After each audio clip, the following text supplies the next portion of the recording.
हम आगे देखते हैं कि रासायनिक अभिक्रियाएं ये जो हमारे केमिकल रिएक्शंस होते हैं वो कितने प्रकार के होते हैं। ठीक है, तो पहले तो हम ये जानते हैं कि केमिकल रिएक्शंस ये कितने प्रकार के होते हैं और फिर हर प्रकार को हम दो तीन केमिकल रिएक्शंस एक्सप्लेन करेंगे, उसके माध्यम से हम आपको समझाएंगे।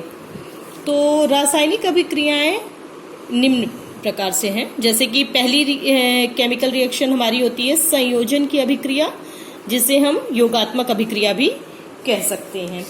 ठीक है, और फिर हमारी दूसरी तरह की जो केमिकल रिएक्शन है उसको हम बोलते हैं वियोजन अभिक्रिया या अपघटन की अभिक्रिया। तीसरे प्रकार की जो हमारी अभिक्रिया रासायनिक अभिक्रिया है वो विस्थापन की अभिक्रिया है। इसका चौथा प्रकार द्विविस्थापन अभिक्रिया है। पांचवा प्रकार उपचयन अपचयन है। हमारा छठा प्रकार है कि ये ऊष्माक्षेपी अभिक्रिया है या ऊष्मा शोषी अभिक्रिया है। तो छठा और सातवां प्रकार हमारा ऊष्माक्षेपी अभिक्रिया और ऊष्मा शोषी अभिक्रिया। ठीक है, तो वन बाय वन हम स्टार्ट करते हैं आज। अभी जो हमारा केमिकल रिएक्शन का फर्स्ट टाइप है संयोजन अभिक्रिया, जिसे हम इंग्लिश में कॉम्बिनेशन रिएक्शन भी कहते हैं।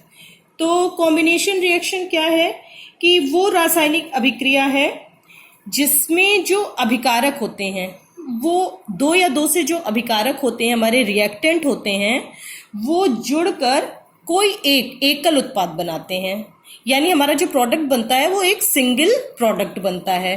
तो ऐसी रासायनिक अभिक्रियाएं जिनमें दो या दो से अधिक अभिकारक या पदार्थ जुड़कर एकल उत्पाद का निर्माण होता है वो संयोजन अभिक्रियाएं कहलाती हैं।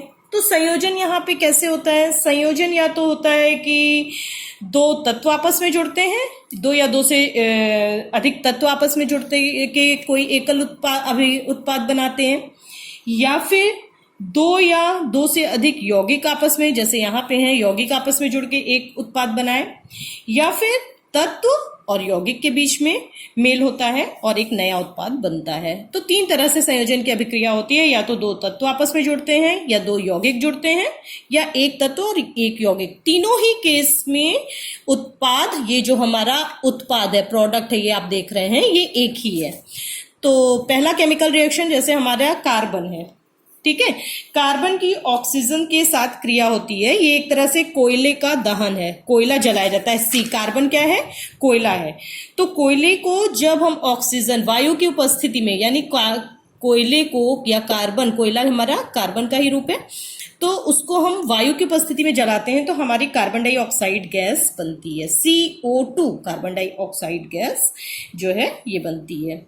तो इसको हम इस तरह से भी लिखते हैं कि कार्बन, आप इन चीजों का भी ध्यान रखिए कि जैसे ये कार्बन है, हाँ, कार्बन के नीचे हमने स्मॉल s लिखा है, यानी कार्बन का सॉलिड फॉर्म। ठीक है, O2 हमारी गैस है, गैसीय अवस्था में ऑक्सीजन पाई जाती है, तो हम O2 के नीचे स्मॉल g लिख रहे हैं। फिर ये जो CO2, ये हम जानते हैं कि वायुमंडल में पाई जाती है गैस है, या श्वसन की प्रक्रिया में हम लोग कार्बन डाइऑक्साइड गैस निकालते हैं, तो ये एक गैस है, तो इसके नीचे हमने स्मॉल g लिखा है। तो ये सिंबल डिनोट करते हैं कि कौन सा उत्पाद या अभिकारक या उत्पाद कौन सी अवस्था में है। सॉलिड है तो S लिखा है, गैसीय अवस्था में तो G लिखा है, और कहीं कहीं आप देखेंगे स्मॉल l लिखा होता है, यानी वो लिक्विड। दूसरा उदाहरण ये है कि हमारा ये calcium oxide CaO, calcium oxide, इसको हम कार्बन डाइऑक्साइड के साथ कैल्शियम ऑक्साइड, कार्बन डाइऑक्साइड की क्रिया जब होती है तो ये एकल उत्पाद क्या बनाता है? Calcium carbonate. Ca से कैल्शियम और CO3 से कार्बोनेट। तो हम इसको पढ़ना भी साथ में सीख रहे हैं कि कैल्शियम Ca से कैल्शियम और CO3 से, तो ये क्या बन गया? Calcium carbonate. तो ये हमारी संयोजन की अभिक्रियाएं इस तरह से हुई। तो आगे हम बढ़ते हैं, आशा है आप लोग को समझ में आ रहा होगा। हमारा ये नेक्स्ट टॉपिक है वियोजन की अभिक्रिया। ठीक है, हमारी वियोजन की अभिक्रिया। तो वियोजन की अभिक्रिया क्या है कि वो वहां पे जुड़ रहे थे उत्पाद और नया जो है प्रोडक्ट बना रहे थे। वियोजन की अभिक्रिया में क्या है कि कोई एकल, वहां पे एकल उत्पाद बनता था और ये यहाँ पे एकल एकल अभिकारक यानी रिएक्टेंट वो 2 या 2 से अधिक उत्पाद बनाता है। तो इसकी परिभाषा भी यही है वियोजन अभिक्रिया की, या वियोजन अभिक्रिया की इंग्लिश होती है डीकम्पोजिशन रिएक्शन या अपघटन की अभिक्रिया। ठीक है, तो अपघटन की अभिक्रिया वे रासायनिक अभिक्रियाएं जिनमें एकल अभिकारक या यौगिक टूटकर 2 या 2 से अधिक उत्पाद बनाता है, वो जो है वियोजन की अभिक्रियाएं कहलाती हैं। और इनमें वियोजन हो रहा है या जो प्रोडक्ट है वो टूट रहा है, यानी उसका अपघटन हो रहा है, इसलिए इसको अपघटन की अभिक्रियाएं भी कहते हैं। तो इस तरह से, जैसे कि फिर हम इसको समझते हैं कि कैल्शियम, इसको हम उदाहरणों से समझते हैं कि पहला जैसे ये है कैल्शियम कार्बोनेट, CaCO3, हम क्या पढ़ते हैं इसको, कैल्शियम कार्बोनेट। ठीक है, कैल्शियम कार्बोनेट का यहाँ पे कैल्शियम ऑक्साइड और कार्बन डाइऑक्साइड में वियोजन हो रहा है।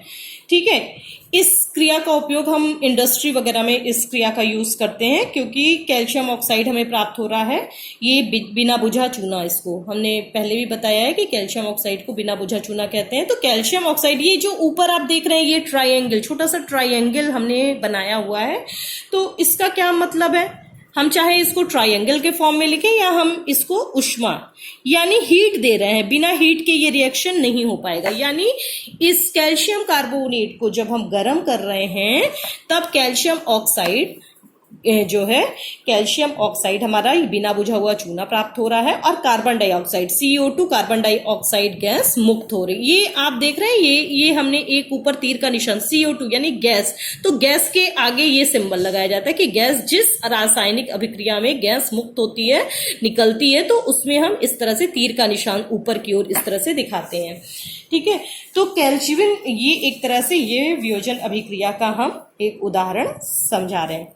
फिर दूसरा क्या है, AgCl। AgCl क्या है, आप चाहे तो लिख सकते हैं, जो हमने यौगिक लिखा है तो उसके नीचे Ag सिल्वर का प्रतीक है और Cl क्लोरीन होता है, Cl से क्लोरीन, Ag से सिल्वर, तो ये क्या हो गया, सिल्वर क्लोराइड, सिल्वर क्लोराइड। तो यहां भी एकल उत्पाद है, एकल उत्पाद है, ये वियोजित हो जा रहा है 2 या 2 से अधिक जो है एकल, ये अभिकारक है, ये 2 या 2 से अधिक उत्पाद में वियोजित हो रहा है। तो ये किसमें टूट रहा है, Ag यानी सिल्वर,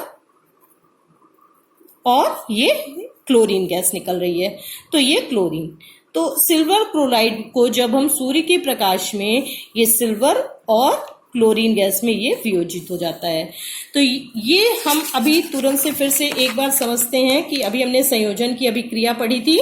ठीक है, संयोजन की अभिक्रिया में हमने क्या बताया था कि 2 या 2 से अभिकारक, समीकरण के इधर वाले अभिकारक होते हैं, इधर वाले उत्पाद होते हैं दाहिनी ओर।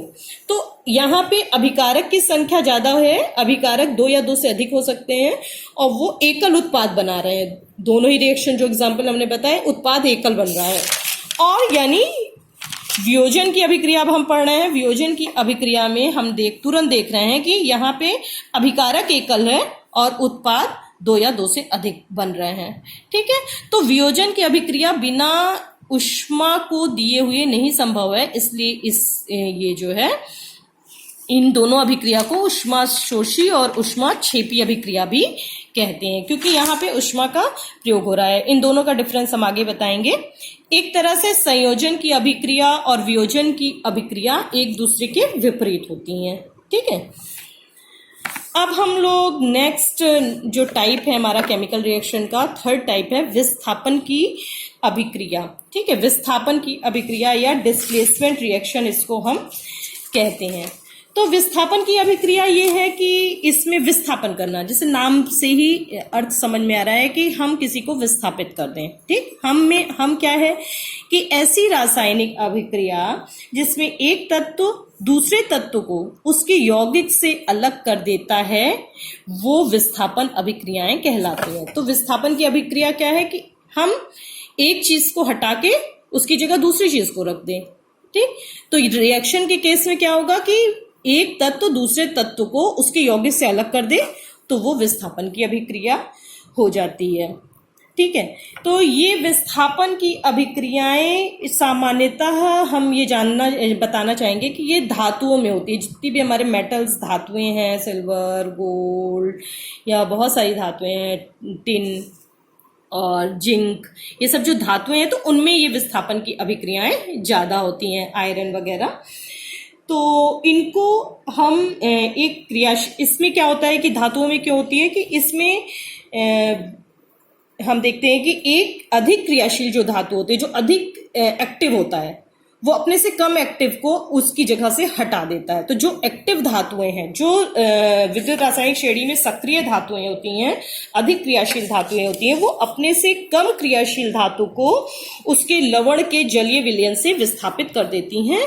तो इन्हें इसलिए धातु की विस्थापन की अभिक्रियाएं या मेटल डिस्प्लेसमेंट रिएक्शन भी कहते हैं। तो विस्थापन की क्रियाएं वो हैं, ये धातुओं में होती है। पहली बात, इसमें ये क्रियाएं एक तत्व को दूसरे तत्व से एक तत्व किसी दूसरे तत्व को, जो कम क्रियाशील तत्व है, उसको उसके यौगिक से अलग कर देता है। ठीक है, धातुओं में होती हैं। ठीक, यानी कि इन धातुओं को प्रयोग की सामान्य, हमारे जो प्रयोग की कुछ धातुएं हैं उनको हम क्रियाशीलता के घटते क्रम में व्यवस्थित करते हैं। तो इस व्यवस्थित क्रम में जो सक्रियता श्रेणी बनती है, अधिक क्रियाशील धातुएं हमारी ऊपर रहती हैं और कम क्रियाशील धातुएं उससे नीचे आती जाती हैं। जैसे कि हम लोग तो जो अधिक क्रियाशील धातु है विद्युत रासायनिक श्रेणी में जो ऊपर रखी गई हैं, अधिक क्रियाशील धातु, वो अपने से नीचे आने वाली धातुओं को उनके लवण के जलीय विलयन से विस्थापित कर देती हैं। जैसे क्या है कि ये आयरन है, Fe से आयरन, पहला एग्जाम्पल है Fe आयरन। इसको हम जब इसकी रासायनिक क्रिया कराते हैं CuSO4 यानी कॉपर सल्फेट, Cu से कॉपर, SO4 ये हमारा सल्फेट ग्रुप है। कॉपर सल्फेट के जलीय विलयन से एक, अब ब्रैकेट में आप देख रहे होंगे AQ लिखा है, एक्वस सॉल्यूशन। आयरन को कॉपर सल्फेट के जलीय विलयन से, जब एक्वस यानी जलीय विलयन से हम क्रिया कराते हैं तो ये क्या है, आयरन अधिक सक्रिय धातु है। ठीक, कॉपर से ऊपर रखी गई है विद्युत रासायनिक श्रेणी में। ठीक है, तो ये क्या कर रही है, SO4 से Cu को हटा दे रही है, विस्थापित कर दे रही है, और ये खुद SO4 के साथ आके जुड़ जा रही है। तो ये हमारा क्या बन रहा है, आयरन ने कॉपर को विस्थापित कर दिया, आयरन सल्फेट, FeSO4 बन गया। फेरस सल्फेट, इसको Fe से फेरस और SO4 सल्फेट, और कॉपर धातु मुक्त हो गई। इसी तरह से दूसरी धातु हमारी है जिंक, Zn, जिंक का सिंबल है। ये जब आयरन सल्फेट से ये क्रिया कर रही है, FeSO4 से जब ये क्रिया कर रही है, उसके AQ लिखा है ना इसमें, एक्वस यानी जलीय विलयन। तो जिंक आयरन सल्फेट के जलीय विलयन से क्रिया करता है, तो फिर जिंक अधिक सक्रिय धातु है, यहाँ पे भी ये ज्यादा एक्टिव है, ज्यादा ये चैतन्य है, ज्यादा तेज है। तो ये क्या करेगी, ये आयरन को सल्फेट ग्रुप से अलग कर देगी और खुद आके ये SO4 से जुड़ जाएगी। तो जिंक SO4 के साथ जुड़ के यहाँ पे जिंक सल्फेट बनाएगा और आयरन धातु निकल जाएगी।